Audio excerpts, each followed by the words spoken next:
नमस्कार, स्वागत है आपका Mahabharat a complete saga season 1 में।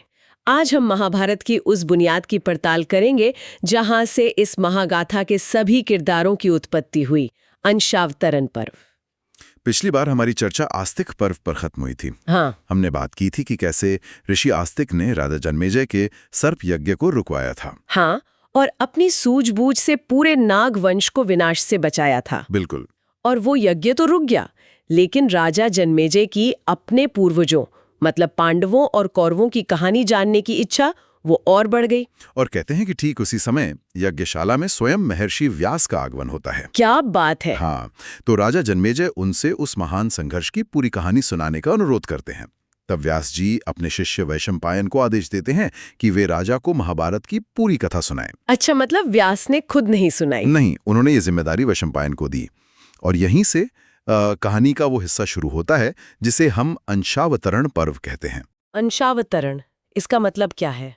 अंशों का अवतरण, हाँ बिल्कुल। The descent of portions. चलिए इस बात को थोड़ा और गहराई से समझते हैं, क्योंकि ये समझना बहुत जरूरी है ना, कि महाभारत का युद्ध सिर्फ जमीन के एक टुकड़े के लिए नहीं हुआ था। नहीं, बिल्कुल नहीं। इसकी वजह बहुत गहरी थी, एक कॉस्मिक रीजन था। और कहानी की शुरुआत होती है पृथ्वी के एक निवेदन से। सही कहा।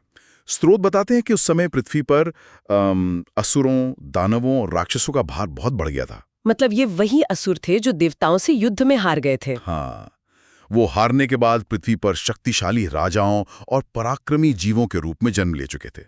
उनके अहंकार, उनकी शक्ति, उनके अत्याचार, इन सब से पृथ्वी का संतुलन बिगड़ गया था। ये तो कुछ एक मॉडर्न डे कॉन्सेप्ट जैसा लगता है, जैसे कोई इकोसिस्टम अपना संतुलन खो देता है और उसे एक रीसेट की जरूरत पड़ती है। बिल्कुल, एक कॉस्मिक रीसेट। पृथ्वी एक तरह से अपने ब्रेकिंग पॉइंट पर पहुंच चुकी थी और संतुलन वापस लाने की गुहार लगा रही थी। तो उन्होंने क्या किया? पृथ्वी अपनी पीड़ा लेकर सृष्टिकर्ता ब्रह्मा के पास गई। ब्रह्मा ने उन्हें आश्वासन दिया और फिर उन्होंने सभी देवताओं, गंधर्वों और अप्सराओं को आदेश दिया। क्या आदेश दिया? कि वे भी पृथ्वी का भार कम करने के लिए अपने अपने अंशों के साथ मनुष्य योनि में जन्म लें। Wow, here's where it gets really interesting. हाँ, यानी ये पूरी लड़ाई एक डिवाइन प्लान का हिस्सा थी। ये सिर्फ इंसानों का युद्ध नहीं, बल्कि पृथ्वी पर खेला जा रहा एक कॉस्मिक चेस गेम था, जहां देवता और असुर दोनों ही मनुष्य के रूप में आमने सामने आने वाले थे। बिल्कुल। और इसी पर्व में हमें महाभारत के मुख्य किरदारों की ओरिजिन स्टोरी पता चलती है। मतलब कौन किसका अंश था? हाँ, ये जानना बहुत जरूरी है। तो चलिए पांडवों से शुरू करते हैं। देखिए, पांडव देवताओं के अंश थे। युधिष्ठिर जो सबसे बड़े थे, वो स्वयं धर्मराज के अंश थे। इसीलिए शायद वो हमेशा धर्म और न्याय की बात करते थे। बिल्कुल, उनके चरित्र का मूल आधार ही धर्म था। फिर भीम, वो पवन देव यानी वायु के अंश थे, जिनमें 10,000 हाथियों का बल था। हाँ, जैसे वायु में असीम शक्ति होती है, वैसी ही शक्ति भीम में थी। और अर्जुन, जो सबसे महान धनुर्धर थे। अर्जुन देवराज इंद्र के अंश थे।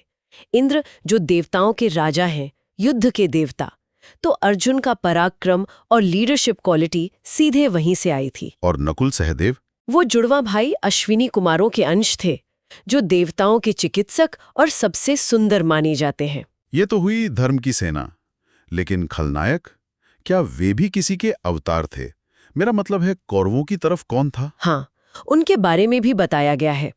दुर्योधन वो कोई साधारण मनुष्य नहीं था। तो वो किसका अंश था? स्रोत बताते हैं कि वो स्वयं कली पुरुष का अवतार था। एक मिनट, कली पुरुष मतलब कलयुग वाला कली? हाँ बिल्कुल वही, जो अधर्म, कलह और विनाश का प्रतीक है। इसीलिए दुर्योधन के चरित्र में हमें सिर्फ मानवीय ईर्ष्या नहीं, बल्कि एक आसुरी हट भी दिखाई देता है। वाओ, ये तो पूरी कहानी का पर्सपेक्टिव ही बदल देता है। मतलब दुर्योधन का हर काम, वो चौसर का खेल हो या द्रौपदी का अपमान, जी, वो सिर्फ एक राजकुमार का गुस्सा नहीं था। नहीं, वो पृथ्वी पर अधर्म फैलाने का एक प्री डेस्टिन्ड मिशन था। और उसके भाई, उसके 99 भाई दुशासन समेत पोलस्त्य नाम के क्रूर राक्षसों के अंश थे। और उनका सलाहकार शकुनी, हाँ, शकुनी। वो द्वापर युग का अवतार था, जिसका काम ही था भ्रम और कलह पैदा करना। He was an agent of chaos. और जो दूसरे बड़े राजा थे, जैसे जरासंध और शिशुपाल, उनके बारे में भी बताया गया है। महान असुर विप्रचित्ति मगध के राजा जरासंध के रूप में जन्मा, और हिरण्यकश्यप, जिसे भगवान विष्णु ने नरसिंह अवतार लेकर मारा था। हाँ वही, उसने शिशुपाल के रूप में जन्म लिया जो कृष्ण का कट्टर शत्रु बना।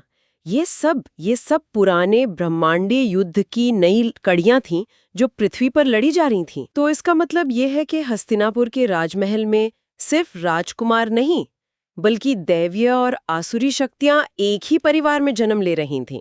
बिल्कुल, एक ही छत के नीचे। एक सवाल आता है मन में, अगर सब कुछ पहले से तय था, मतलब डेस्टिनी थी, तो फिर पात्रों के कर्मों का, उनके चॉइसेस का क्या महत्व था? क्या वो सब सिर्फ कठपुतलियां थे? ये महाभारत का सबसे गहरा सवाल है। Free will versus destiny. और अंशावतरण पर्व हमें एक ऐसे पात्र से मिलवाता है जो इस द्वंद्व का सबसे बड़ा उदाहरण है। कौन? राजा शल्य। शल्य, जो पांडवों के मामा थे लेकिन उन्हें कौरवों की तरफ से लड़ना पड़ा था। हाँ, शल्य प्रहलाद के छोटे भाई सनलाद के अंश थे, जो एक असुर था। लेकिन मनुष्य के रूप में शल्य एक बहुत ही गुणी राजा थे। वो पांडवों से प्रेम करते थे। तो फिर वो कौरवों की तरफ से क्यों लड़े? दुर्योधन ने धोखे से उनसे वचन ले लिया था। यही नियति का खेल दिखता है।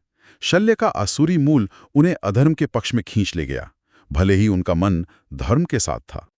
कि आसुरी वंश में जन्म लेने के बाद भी कर्मों का महत्व बना रहता है। शल्य अपनी नियति से लड़े, भले ही अंत में उन्हें हारना पड़ा। बड़ा ट्रैजिक किरदार है। बिल्कुल, और ये पर्व सिर्फ जन्मों की सूची नहीं है, ये हमें भविष्य में होने वाली कुछ घटनाओं की एक झलक भी देता है। एक तरह से पूरी कहानी का ट्रेलर। हाँ, आप कह सकते हैं। ये सिर्फ किरदारों का इंट्रोडक्शन नहीं है, बल्कि प्लॉट पॉइंट्स के बीज भी यही बोए जा रहे हैं। जैसे कि इसमें अर्जुन के वनवास का जिक्र है। इसी दौरान उन्हें अपने दिव्य पिता इंद्र से गांडीव धनुष मिलता है, जो उस युग का सबसे शक्तिशाली अस्त्र था। बिल्कुल, और साथ ही गरुड़ ध्वज वाला दिव्य रथ भी। ये सब भविष्य के धर्म युद्ध की तैयारी थी। और इंद्रप्रस्थ के उस भव्य महल का निर्माण भी। हाँ, मय दानव द्वारा इंद्रप्रस्थ में उस मायावी सभा का निर्माण, जो बाद में कौरवों, खासकर दुर्योधन के मन में ईर्ष्या की वो आग जलाता है, जो कुरुक्षेत्र के युद्ध का एक बड़ा कारण बनती है। बिल्कुल। वो महल सिर्फ एक इमारत नहीं था, वो पांडवों के वैभव और धर्म राज्य का प्रतीक था। वही महल जहां जमीन पानी जैसी और पानी जमीन जैसा लगता था। हाँ, और उसी भ्रम में जब दुर्योधन पानी में गिर जाता है, तो द्रौपदी का हंसना वो उसे एक व्यक्तिगत अपमान से कहीं ज्यादा चुभता है। एक मिनट, इसका मतलब जब द्रौपदी दुर्योधन पर हंस रही थी, तो वो सिर्फ दो इंसानों के बीच का अपमान नहीं था। आप बिल्कुल सही दिशा में सोच रही हैं। वो एक तरह से दैवीय शक्तियों द्वारा आसुरी शक्तियों को उकसाने की एक घटना थी, जिसे होना ही था। बिल्कुल, दुर्योधन का अपमानित होना असल में अधर्म का धर्म के प्रतीक पर पहला बड़ा प्रहार था। ये घटना उसके अंदर के कली को, उस विनाश की शक्ति को पूरी तरह से जागृत कर देती है। तो इन सब का निचोड़ क्या है? इस पर्व से हमें क्या समझना चाहिए? अंशावतरण पर्व यह स्थापित करता है कि महाभारत का संघर्ष वो पूर्व निर्धारित था, अनिवार्य था। It was inevitable. यह बताता है कि यह केवल एक राज्य के लिए लड़ाई नहीं थी, बल्कि धर्म की पुनर्स्थापना के लिए एक ब्रह्मांडीय आवश्यकता थी। तो ये समझना कि कौन सा पात्र किसका अंश था, हमें उनके व्यक्तित्व और कार्यों को एक बड़े परिप्रेक्ष्य में देखने में मदद करता है। इसके बिना हम महाभारत की गहराई को पूरी तरह नहीं समझ सकते।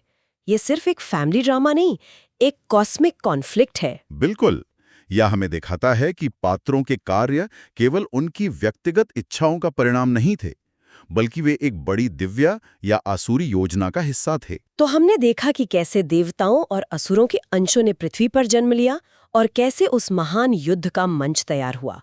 लेकिन ये तो सिर्फ किरदारों का परिचय था। सही कहा। ये किरदार असल में दुनिया में कैसे आए, उनके जन्म की कहानियां क्या थी, यह और भी ज्यादा दिलचस्प है, जिसकी चर्चा संभव पर्व में की गई है।